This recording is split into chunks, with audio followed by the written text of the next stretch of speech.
Hey guys, it's the Nerdy Sports Fan, and just finished my fantasy draft because the league that I've been in for about a decade now, the commissioner decided to be an idiot, and well, no, he didn't decide to, he forgot, or looked at only Denver's schedule or something, and set our draft for after week 2 instead of after week 3. To make up for this, I'm contemplating starting my own league for subscribers of the channel. Hit me up in the comments if you're down. 10-team league, PPR, 2 wide receiver, 2 running back, a flex. That should be enough of a descriptor. You'll get the details if you join. Anyways, that being stated, I'm extremely happy with my fantasy draft. And it's because I stuck to my board, which I highly recommend you make your own board for these things. Now, reviewing my team. Nobody wants Phillip Rivers. No idea why. I actually rated him as the 4th best fantasy QB this year. I don't care what Yahoo says, what ESPN, what NFL says. Does not matter. If you watched that man play against the Chiefs, especially last year, you understand that he is putting the pedal to the floor to win a ring. He's got one of the better offensive schemes going in the league right now, and they have the talent to deal with it. Okay? They are the powerhouse in that division right now because there's a lot of question marks surrounding the Chiefs. So anyways, Rivers is the starting quarterback. And another person that all these fantasy leagues are sleeping on for my backup, Tom Brady.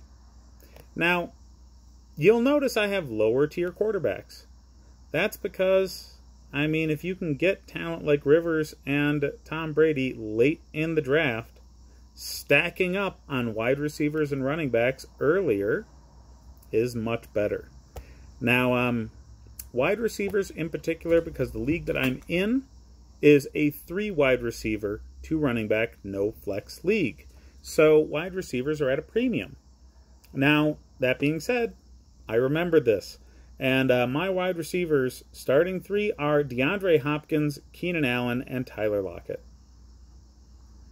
3 number 1 wide receivers with potent offenses. Yeah, I'm going to dominate. But anyways, I also picked up Travis Kelce, the number 1 tight end. If you were paying attention to my videos, getting these guys early matters because the top 3 to 4 tight ends are a huge step up from all of the rest. And the best of the bunch is definitely a bonus. I also have the best defense in the league in Chicago. So, yeah, I'm pretty happy. Now, I haven't mentioned the running backs because that's another one that you can push down the board a little bit, especially if you're in an only 2 running back league. And that being said, I picked up Devontae Freeman and Chris Carson. No idea why the rest of the league is sleeping on Chris Carson.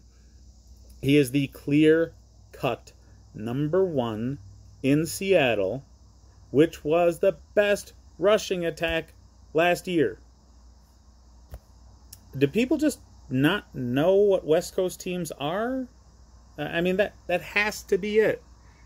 East Coast bias is your friend if you actually know about West Coast teams.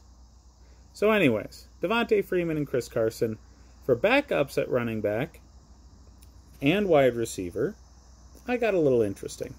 Now, I don't understand why people sleep on a few different players. Now, Philly's running back situation is interesting. That's why I got both options. So, backup running backs for me are Miles Sanders, Jordan Howard, and Austin Eckler. I picked up Eckler because I'm actually pretty well convinced, based off of videos I've seen of Melvin Gordon's reaction to Le'Veon Bell's holdout, that he is fully willing to miss the entire season. And if not, if you recall, we were all talking about Le'Veon Bell only needing to join the team by, what was it, like week 8? So, yeah, you're going to have possibly at least half the season gone for Melvin Gordon in this contract dispute. It's that serious. So yeah, Austin Ekeler is the new #1 running back. And I got him in like the 14th round. Makes no sense why the guy who drafted Melvin Gordon didn't think of that. Either way, I benefit. And as far as Philly's running back situation, one of these guys is going to shake out as the #1. So I'll have a #1 running back as my backup for Philly's offense, which is dynamic. Lastly, we have the backup wide receivers. Devin Funchess, who a lot of people sleep on.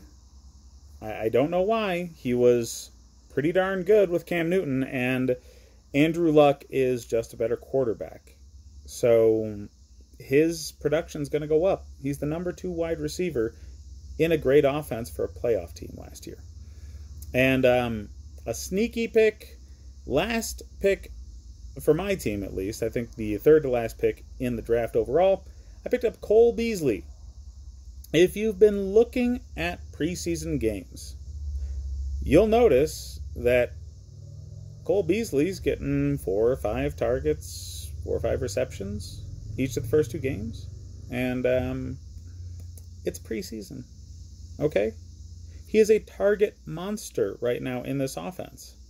I understand Josh Allen's cannon arm. Everybody's going to want to pick up John Brown if they pick up anybody from this offense, because it's still kind of sketch. I get it. But if this team develops and moves forward, the #1 target is actually going to end up being Cole Beasley. He's just a target monster. So especially in PPR leagues, he's going to be valued higher than a lot of people. I might end up starting the guy by the end of the season. So he's good, definitely, for bye-week backup at the very least. Just by the sheer number of targets, he's going to be consistent. Lastly, the kicker. No idea how drafting the kicker in like the 14th round, I ended up with the top kicker on my board, which was Houston's. Forgive me for not even saying his first name, but Fairbairn. Yeah, either way, his last name's terrible too. Anyways, Houston's kicker is a good get, as well as Will Lutz. Those are the top 2 guys, really. Mostly because you're looking for high-flying offenses that don't always have the best finishing rate as far as touchdown percentage in the red zone. That's your sweet spot for kickers. But yeah, that's my draft for this league, and I feel like I'm going to dominate. Now, Yahoo did not tell me I have the best draft. They never do when I win. It's funny. The thing that gets you winning is not doing what these websites tell you to. The thing that gets you winning is firmly believing that you know something that the rest of the world doesn't. That's it.